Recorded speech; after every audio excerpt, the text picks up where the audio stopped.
যদি জানতো তো এলাকা কাঁপাইতো না, যদি জানতো তো জমিন কাঁপাইতো না, ও সেজদা দিতে থাকতো আর আরশকে কাঁপাইতে থাকতো।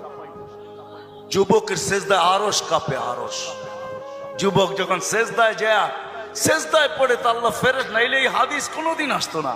আল্লাহ ফেরেশতাকে বলে উনজুর ইলা শাব মাযা ইয়াফআল, যুবকের দিকে তাকাতো কি করে আল্লাহ জানেন।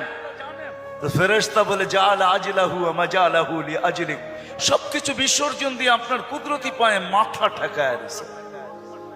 তা আল্লাহ বলে হাদা আবদি হাক্কা, এ আমার পারফেক্ট বান্দা, ইন্নী উবাহি বিহিল মালাইকা, তোমাদের উপরে আমি একে নিয়ে গৌরব করি। যখন সেজদায় চিৎকার দেয় সুবহানা রাব্বিয়াল আলা, আল্লাহ বলে সাব্বাহতানি সাব্বাহতুক, তুই আমাকে পবিত্র বললি, যাহ তুই পবিত্র, তোর গুনাহ মাফ, সেজদার থেকে উঠার আগে মাফ।